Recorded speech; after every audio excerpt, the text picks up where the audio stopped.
All right, y'all. You know what time it is, man. A lot of y'all had an issue with what you saw from the Rams joint practice yesterday, even though we talking about practice. So let's hear what head coach Brian Schottenheimer has to say for the performance his team put on. And be sure to subscribe for more Dallas Cowboys content on the regular.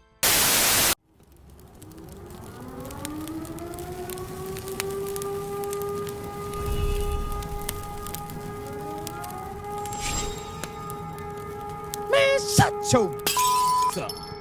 No, dead ass. That's not just a tagline I be saying at the beginning, bro. I really be giving y'all Dallas Cowboys content on the regular. Even throughout the offseason, bro. I was uploading damn near daily, bro. You want Cowboys content, the best Cowboys content out there, bro. Subscribe, man. Subscribe. Matter of fact, subscribe to the channel because I'm not talking about Micah Parsons and his contract. Unless something crazy happens, I'm not talking about Micah Parsons and his contract stuff anymore. So for me being one of the only channels and one of the only Cowboy sources that's not going to drown you in that exhausting soap opera that those fools got going on, Micah and the Joneses, bro. I'm exhausted with both parties. But that, y'all go ahead and subscribe for your boy. Now, let's get into what Shotty talking about here. Well, y'all unsubscribe for me taking too long. How's everybody doing? Good morning. Dallas Morning News. After looking at the tapes and talking to your coaches, just your overall review of the scrimmage yesterday. Yeah, I think, we talked to the team about this, a little bit ago in the team meeting. I think really three main takeaways, Calvin, when you look at it, I thought, we carried our pads a little high. That's normal, we just got Man, we be seeing that too much. Mozzie ass is the king of carrying his pads high. That's why his ass got bagged up like a dump truck the other day. And pads being high, that's bad business. And also Damone Clark, that's why he got suplexed. But high on some things, so we got moved off the ball at times, got knocked back in the run game on offense some. The big thing you're teaching about there is you want to get your eyes underneath the chin. And there was some good, but that's one thing that jumped out. Hey, set our pads, play a little bit lower, that's one. Second thing would be kind of all about the ball. We did not get any takeaways on defense. That's something that this defense is going to thrive on. I really believe that. And then we had one interception on offense and really three other interception ops. And so that's not the standard that we're trying to do. And at the end of the day, what I kind of summed it up with, the third thing was like, it's just about the details. It's the details of, okay, going against a different team, a unit we haven't seen, it doesn't change anything. We have rules, and our rules I love these are our rules, and we do those things, but then you got to carry. Even Dak, he brought the interception opportunities. He's holding his quarterback accountable, bro. I love that he's holding everyone accountable. He's doing it in a respectful way to the players where he's not like calling anybody out individually, but he is letting them know, like, hey, man, that's not acceptable. That's not what we're trying to do. I like that. Over the technique, so great learning experience. I'm excited about the work we got. It was great clips, and there was a lot of good as well. But those were the three main things that I kind of took away from it. Carry our pads a little bit better, all about the ball, and then just overall attention to details. Definitely. Feeling today, do you think he will be able to practice tomorrow? Yeah, he's doing fine. He should be no problem. He was throwing the ball around out of our talk through out there. Okay, Joe Milton's good. All right, Pete. Oh my goodness, where'd he go?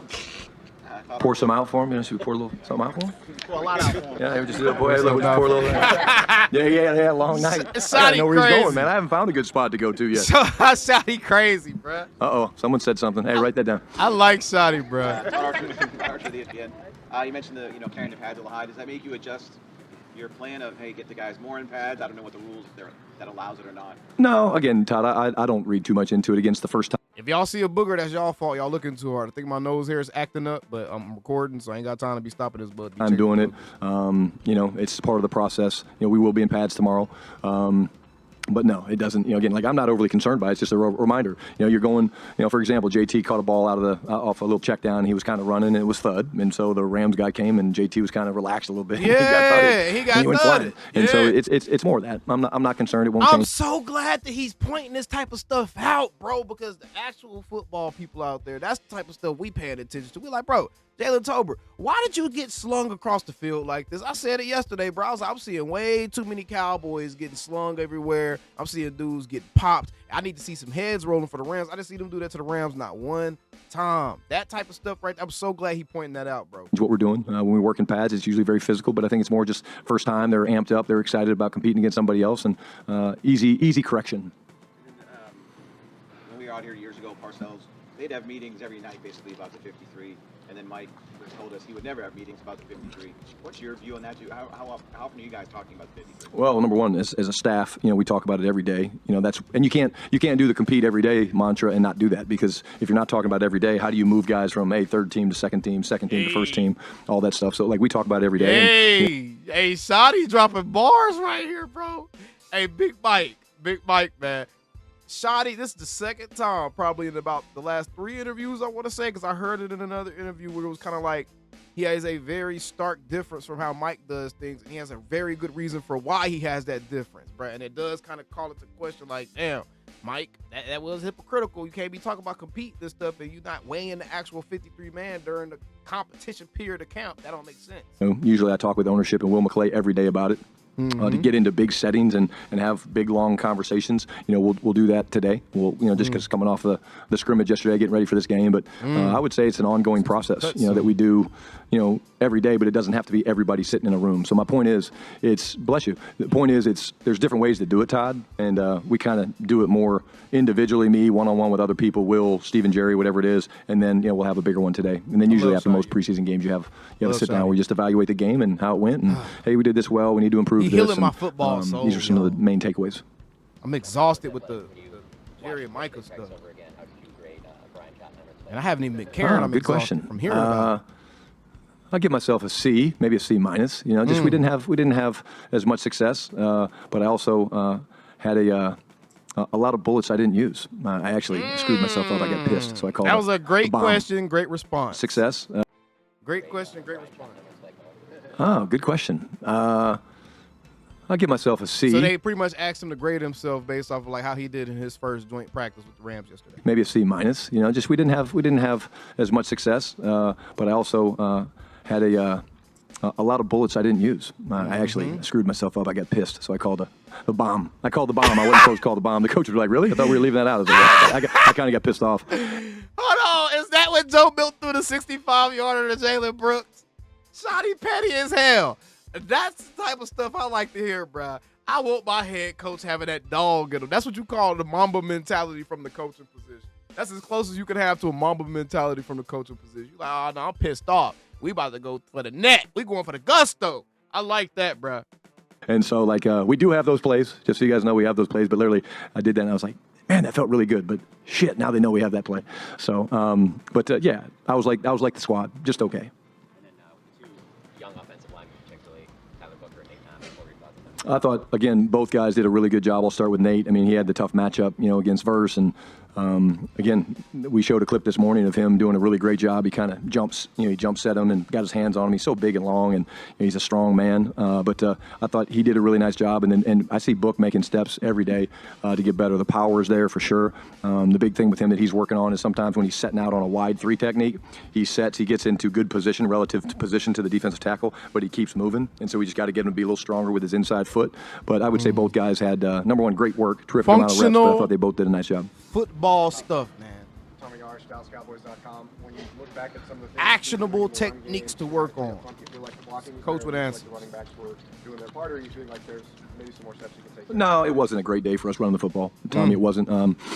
I think I talked a little bit yesterday about, we didn't play with great eyes. What do I mean by that? This is a disguised defense. So all of a sudden I'm in a combination block and Tad and I are working, up to Patrick. And again, all of a sudden during the cadence, Patrick moves inside. Well, that changes my technique. It doesn't change my rule. But if Patrick's there, I can be much thicker on the inside portion of a double team. When he slides inside, and I got to be thinner because I got to get that guy accounted for. And so we had, too many. I can listen to Schotty talk football for hours, bro. I feel like I would learn so much just sitting down and listening to. I want a Schotty football school, bro. If he made a book, I would buy it. If it was like just a football book, a coach's book, I would buy it. Matter of fact, let me know down in the comments below if y'all know what's the best football book that y'all could think of, bro, that you would read if you just want to just immerse yourself in just some good old football, bro. Unaccounted for hats in the hole for the backs to deal with. And that's, again, eye discipline. A couple times we were bringing, receivers across to handle issues off the edge, and we were a little bit wide on our splits with the receivers. It was really all of us. I mean, it was just, it wasn't design. It wasn't just the players. It was a little bit of, hey, first scrimmage and, but again, got to cover people up in the run game to give your backs a chance. And quite honestly, the backs a few times, they were off their landmark and they weren't pressing things enough, so we were getting movement, and then, the back will come back early. Well, guess what? If I'm combination up to Babe and the back cuts back and we're on this angle and Babe falls back because of the back, that's why it's such a symphony. I mean, everything's got to be tied together, and it wasn't tied very well together yesterday, so something to improve on. Joe Hoyt, Dallas Morning News. Obviously, Deron Bland's versatility is an asset for you guys, but also you're trying to find who the best 11 guys are out on the field when you can. How do you balance kind of that multiplicity that you talk about while also trying to find the best 11 guys in that combination? You know, I think the thing we don't worry about with Duran is he's got the ability to play both. You know, we'd like to figure out the nickel. You know, hey, what are we going to do? Can it be Duran? Is it going to be Duran? What do we want to do with that? You know, that's something that just as you go through the film, you know he's got the ability to do it, but he's also an outstanding outside corner. And so I think we're looking for different rotations and different things. And you know, that was one of the things that came out of the film yesterday, right? Like we gave up too many explosives. And I sat up here a couple of days ago talking about that with, you know, one of the things Matt Eberflus's defense doesn't do and the Cowboys defense won't do is give up big plays. And we gave up too many big plays. I think it was like 7 or 8 explosives. And Devontae Adams is still pretty good. Puka Nacua is still pretty good. They should keep those guys. You know, definitely things for us, you know, that we're trying, looking, and seeing different things. But again, don't read too much into it, guys. We literally played 2 coverages. We literally kept all of our clubs in the bag. Boom. It was like we were out there playing with a 7-iron. I hate to tell. Boom! There we go. He just let y'all know. Don't read much into anything y'all saw. They only played 2 coverages yesterday on defense. They were playing very vanilla on offense. He just said it's like they went out there with a 7-iron. They didn't play with their full bag of clubs. You guys, but I'm going to be honest. Like we're going to be playing with a 7-iron most of the preseason. So he just unless let I get us pissed, know. if I get pissed, very the ball's probably going down the field if I get pissed. Were they playing with the 7-iron, you think? No, they were not. But again, they don't need to. Sean's been here 7, 8 years.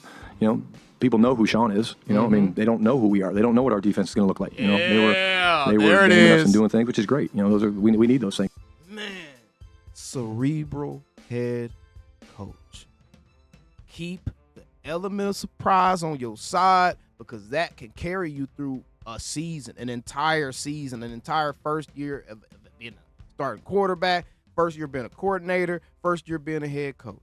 The element of surprise is very, very powerful in the NFL. If guys don't know what to expect from you, don't give them any type of tip or heads up ahead of time, bro. Don't help Philly out at all. But no, because there's nothing to protect for them. You know, they got plenty of footage of Sean calling plays and you know Shula calling plays and things like that. But us, we're going to play a little closer to the vest because in year 1 you can do that. Now, why wouldn't you? Exactly. This man's smart as hell. Kind of speaking on that, what's I love the Schotty. importance or lack thereof of balancing confidence level against an opponent like that, but also trying to keep some of your stuff in the bag for when the regular season comes? Well, I think we should be able to execute whatever we call. I mean, you know, we're a good team. We're talented. We got good coaches. You know, Again, it's not like, you know, they dominated the scrimmage. You know, it was a scrimmage, and we had good plays. We had bad plays. I think Turp had 2 touchdowns, you know, a deep crosser that we hit him on one. And, you know, obviously, you know, there was some big plays. We hit CD open a couple times. George made some good plays. And, you know, so it wasn't that. It was more of like, okay, when you watch the film, it's just like, okay, we're in the process of still improving, and we're in the process of teaching these guys, okay, why do details matter? Why does pad level matter? Why do we have to create, you know, takeaways? And then, you know, like when you look at the run game, our linebackers, man, they played downhill. You know, I mean, they really did. They played downhill and did a nice job punching the ball. The ball never came out. But here's the other thing, you know, you're not tackling. So is it a 4-yard run? Is it a 3-yard run? Is it a 8-yard run? Yeah, I don't know. Exactly, I mean, you don't know unless you're really bro. tackling. And exactly. that's the thing when you look at scrimmage, you're just kind of like, okay, let's, you know, take it with a grain of salt. I and just go literally back. said that when we seen the Javonte Williams long run for the Cowboys. I was like, now remember, y'all, they ain't tackling yet. So it looked like that could be a 15, 20-yard run. That might have really been a 5, 6-yard run. Evaluate the people. That's what we're doing right now. We are evaluating our players so that when we have to make some really, really difficult decisions, it wasn't about scheme. It was about can they do their job against the guy that they're matched up against. And my belief with that, and I will always believe this, is when it's simple, they should be able to play free, they should be able to play fast, and they should be able to do their job at a high level. And if they're not, then that makes the discussions for us a little bit longer in terms of who we keep and who we don't. Nick Harris, former Star Telegram, looking back at the joint practice, how much more can you get out of a session like that versus a normal practice out here, and how did you like the overall thing? I thought it was great. I thought the competition was great. You know, I loved watching the special teams video last night with Nick. You know, we got some great work in our punt protection. They were running some great twists. Our gunners, you know, and Vice, they had some great battles. There was a great one I showed to the team this morning. It was Crop and Rochelle going after they were the Vice, and it was awesome. I mean, they just stoned him, and they worked together, and it was really, really, really cool. But in general, it's kind of what we thought. We got a lot of plays. We had some call-it periods. We had some, you know, scripted periods. We had a 2-minute. I thought the offense responded really well with the 2-minute drive late. Like, that was just really, really good. We went right down the field, and, you know, that shows our capability. I talk to the guys all the time. You know, Nick, I say, you know, you can't win games in the first quarter. You don't. You can't win them in the second. You don't win them in the third. When do you win them? You win them in the fourth quarter. And so I think that kind of proves the point of what I was trying to make.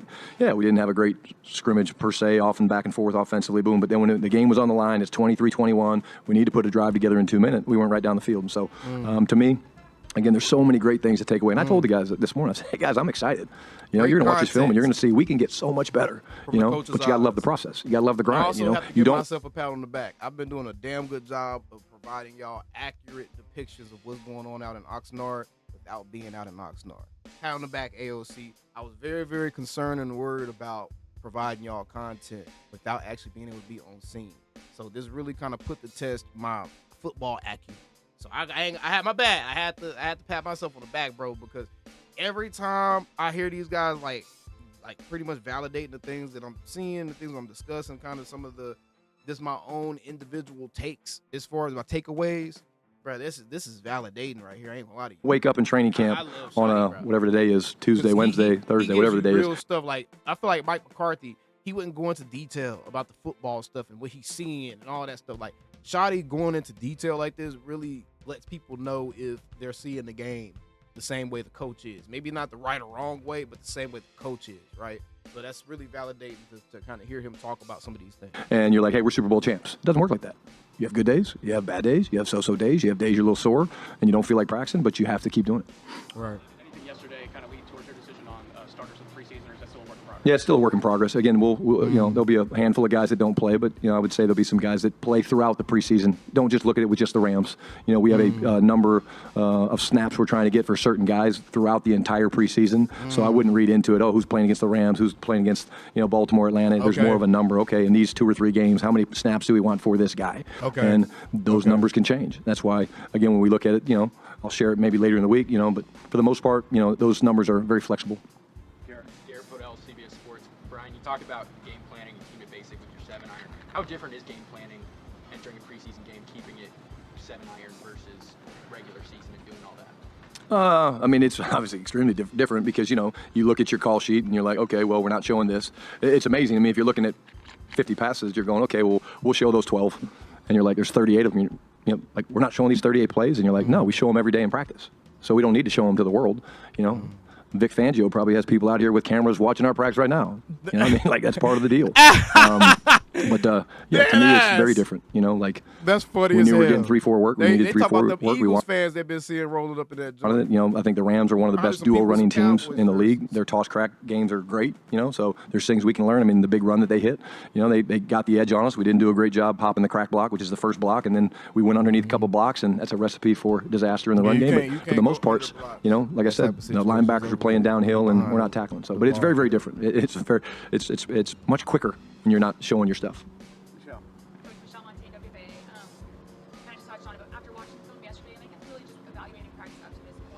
What do you feel? You highlighted linebackers, but what do you feel like is the biggest point of emphasis for what you need to improve upon when it comes to stopping? I think main thing would be just the overall pad level. You know, the overall pad level, the fits.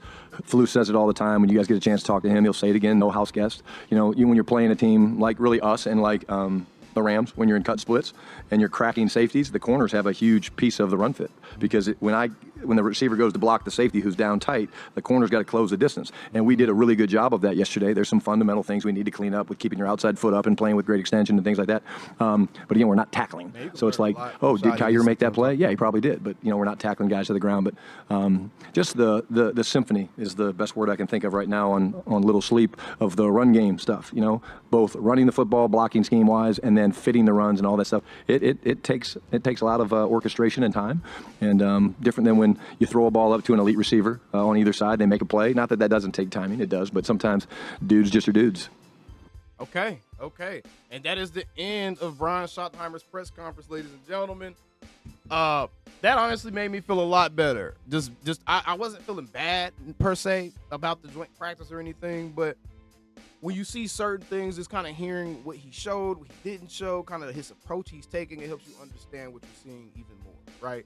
So, again, love everything that Schotty had to say today. Y'all let me know down in the comments below, how did you feel about this particular presser with Brian Schottenheimer? I'll see you guys in the next one. Calling me, texting me, paging me, asking me, am I still involved? Y'all usually check on me. Listen.